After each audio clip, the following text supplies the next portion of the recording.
So we're in the historic Darby Lee Cemetery, and Nancy is with us again today, and she's going to tell us a little bit about a haunting that happens in this cemetery.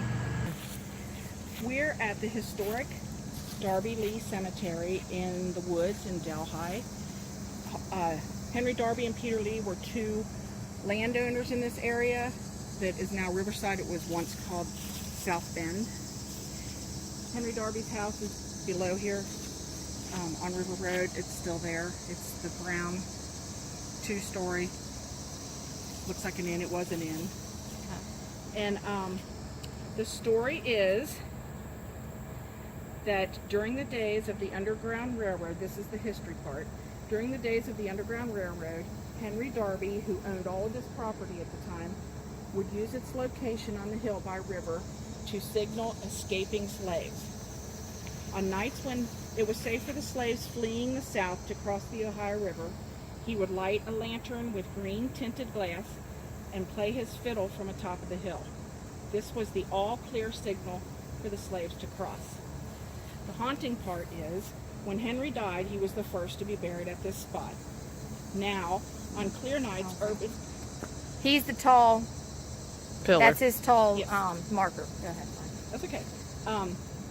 Urban legend says you can sometimes see the green glow of his lantern or perhaps a green orb floating in the cemetery. Others report hearing what they say is the sound of a fiddle playing, yet you can never pinpoint exactly where music is coming from. This is known to become the legend of Fiddler's Green. It's exciting. Yeah. Some walk around and... So while you're walking, I'm going to add to that story, nothing to do with the Darbys. Is that what they're called, Darby? Darby Lee. Darby Lee's. So Gail, who has been with us several times talking about our Sailor Park hauntings, she grew up down below this hill. So she spent many, many, many days and years playing in these woods. I don't remember exactly who she said. I think she said her brother. There used to be a house in the woods that is no longer here. So there used to be a house in these woods that is no longer here, but when they were younger, it was here. And her brother came home, or someone came home to their house one day, and we're talking back in, when I was younger, because Gail's my age, came home and said to their parents that they saw a old, that's odd because it's newer, than the rest of them. That's kind of odd. Well, the date's still 1932. It's Yeah. just the headstone's newer. But anyway, so they came home and reported that at the house was parked an old hearse. No reason, no particular reason. No one had died, just the old hearse was sitting there. So years later, house was torn down. There's no house now in the woods. It's gone. And years later, one of the younger generation, I guess a nephew, was playing in the woods and came back to Gail's parents' house and said, I was in the woods and I saw an old hearse. Now it's just sitting in the middle of the woods. So that was really an odd story, a creepy story that Gail had that happened to her family. So that was kind of interesting. And that's in these woods. Here comes some donkeys. I have another, look at. I have another little story I just found. This is told by a girl named Lisa back in 2015.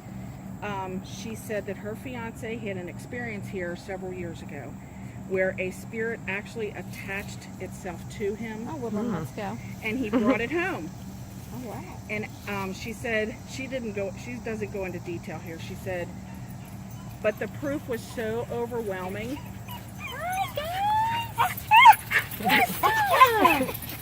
Ghost dogs are coming to visit. Does everyone see these dogs, or am I the only one seeing them? No. But anyway, The the proof was so overwhelming that a professor from UC actually came to his home to interview him and examine some photos taken there that were proven to be authentic. He could see the spirit attached. Yeah. Wow. So what happened? They didn't go into any details? She didn't go to any more From detail. this cemetery? Oh, don't attach yourself to me, peeps. Yep. All right. That's exciting. That's interesting. Mm-hmm. All right. And this location of this cemetery, for anybody who knows the area, is right near Mount St. Joe's mother house, and right behind, it used to be called Riverview Nursing Home. I'm not sure what it's called now, off of Bender Road. So that's where we're located. And if you look out here, you can see, probably can't see it on the video, but you can see the Ohio River that, you know, we can see over the top of like Hillside, and we can see the Ohio River.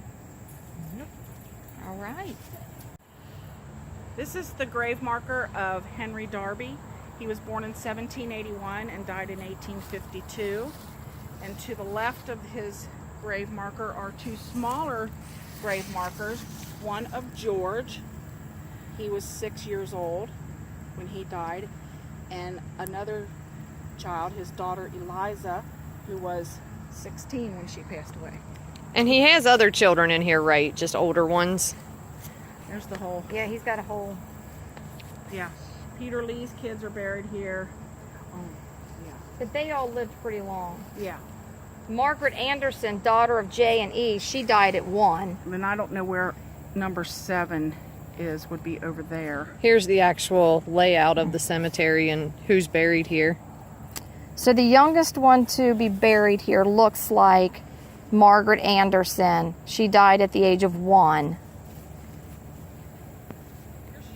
Yeah, and Nancy found it.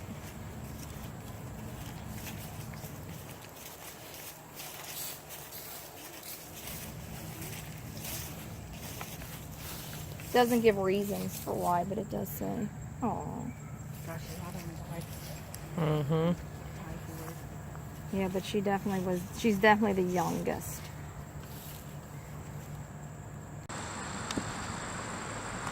All right, so the next stop on our cemetery tour is Spring Grove Cemetery. Spring Grove Cemetery is huge. It is actually the second largest cemetery in the entire United States. It was founded in 1845. It has over 700 acres. 400 are currently in use. They're landscaped and used for purposes, and 300 that are undeveloped, or over 300. Our first stop in here is the Norman Chapel, and Mom's going to tell you a little bit about it. Okay, so we're standing in front of the Norman Chapel. It's located just inside the main gates of Spring Grove Cemetery. And of course, it's thought to be haunted, which is why it's one of our stops on our tour. It was designed in the Romanesque Revival style by Cincinnati architect Samuel, I can't read his name because it's in this article, it's out. But anyways, it was in 1879. The chapel comes protected, complete with gargoyle guards. However, We can't find them. they must have been removed because we cannot find gargoyle guards.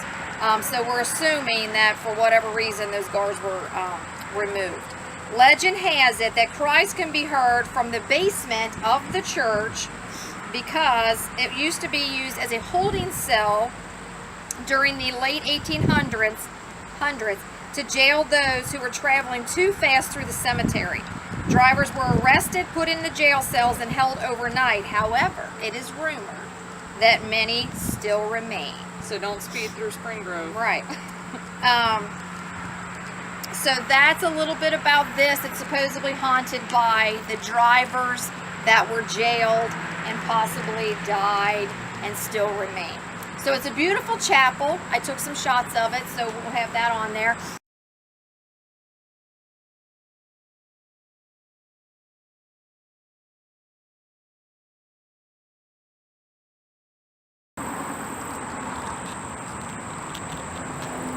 This is the Norman Chapel, the side view of it.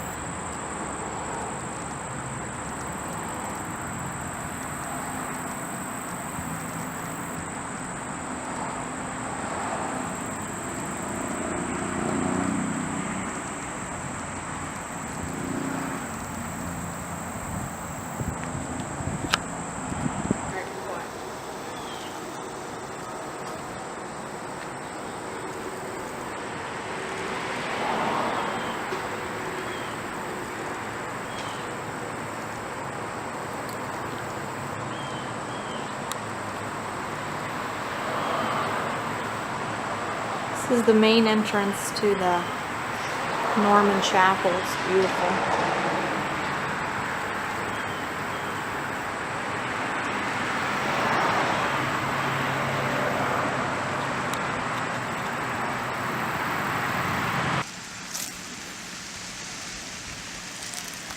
Okay, so the next structure that we're at is noted as the most eerie structure in the cemetery. It's the Dexter Mausoleum. It was built in 1869 and was built to be a private family mausoleum for Whiskey Baron Edmund Dexter's family. The mausoleum boasts the only two symmetrical flying buttresses. Which one is that? I have no idea what those are. In Cincinnati, and was constructed to resemble a Gothic revival funerary. Tell about how the downstairs I am. is actually... So, when you look at the mausoleum, there's two entrances. There's this entrance here. So what happened with this is the Dexter family ran out of money. So Spring Grove had to buy the structure and complete its building. So in doing that, the idea from the Dexter family was that they were going to use the top of the building, which is the door up there, is a chapel, and they would hold the funerals in that upstairs door, and then move the bodies down here, which is street level. That's, if you walk in there, that's where the actual bodies are being held. But because the Spring Grove actually took over the construction of the building, the Dexter family was never actually able to use it in that manner. So they're just here. I guess funerals were done elsewhere, and then their bodies were brought to here. So this is a beautiful structure. Spring Grove did close it down. You can see the iron gates to where you can't get up to the structure to see it. When they took over ownership of it, they closed it down so that you can no longer go up and around it. That sun's going to be right in the way. So, yeah, this thing is a monstrosity. I mean, usually when you think of a mausoleum, you think of one of those little buildings. I mean, this thing is more like a church than a mausoleum. It's huge. So one of the other interesting things about this is it's noted that the mausoleum is guarded by two white dogs. Legend has it that if you sit on these steps, either set of steps, that the white dogs may appear. Sometimes they go quietly by, sometimes they'll stop and look at you, and sometimes they'll stop and growl. But many times people have sat on the steps and witnessed the spirits of the white dogs that guard this mausoleum. And we did sit there for a few minutes. We didn't see them, but maybe we'll try again. But we did see that somebody has recently put a rose on one of the steps. So that's interesting, considering this thing was built, what was it, in 1869.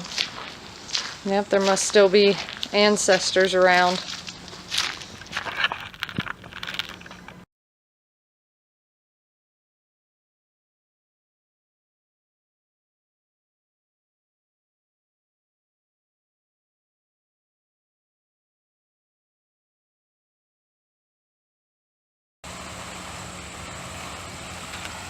I'm going to take a couple peaceful shots of the cemetery as well, just to show how beautiful it is. Tell them this is right behind the Dexter Mausoleum. This is where the Dexter Mausoleum sits. If you look out the back end of it, this is the beautiful ponds that sit next to it. There it is there.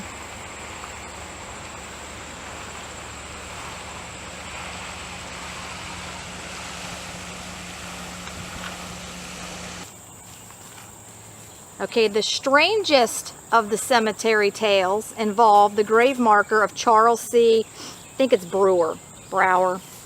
He was an optometrist by trade. When he died in 1908, he supposedly requested that his eyes be removed, put into glass, and placed in the bronze likeness of himself located on the side of the monument, which is that right there. Other stories report that he in fact did not use his own eyes, but did request that glass eyes to match his own be made and placed in the bronze statue that was mounted on his marker. This is his way of keeping an eye on things, so to speak, even after death.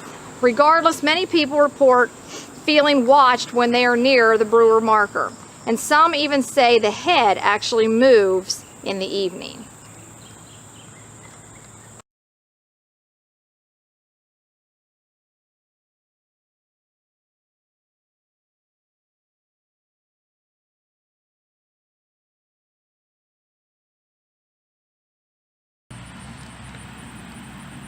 Okay.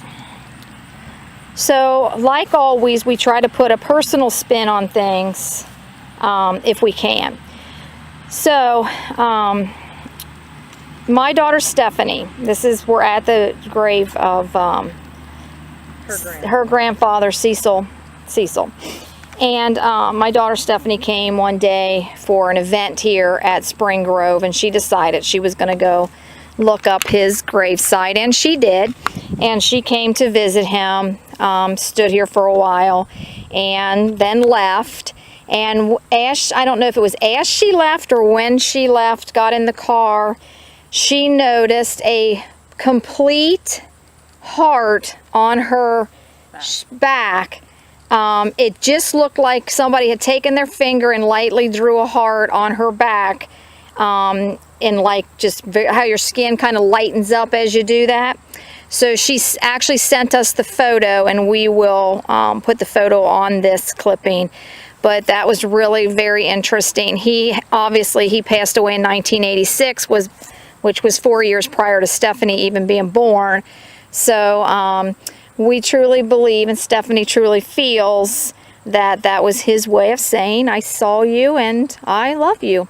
So that was very emotional for her, and that's how we're going to end this video, on a personal note. Hope you enjoyed our Spring Grove Cemetery tour.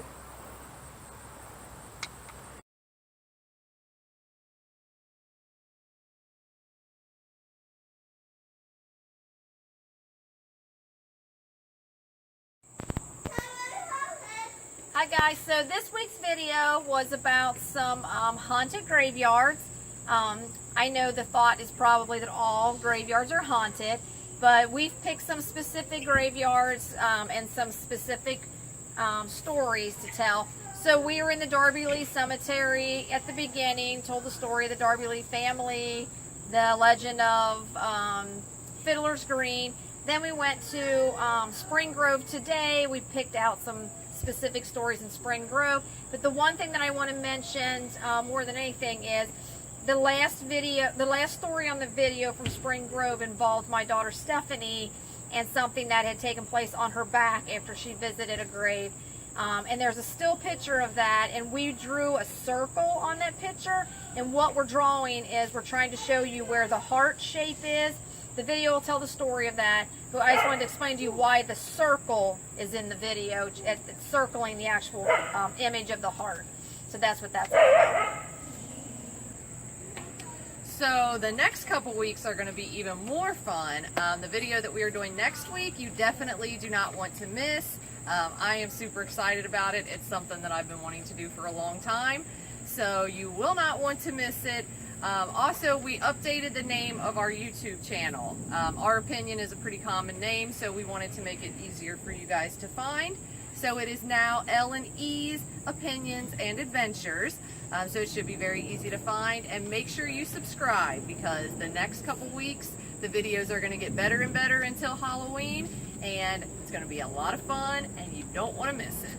And while she's excited about the upcoming week and what we're going to do, I'm not, and I will actually be carrying holy water for our next video. So thanks for joining us with this one. We had a lot of fun with it. Like we said, next week's going to be crazy, and we hope to see you then. Yep. See ya.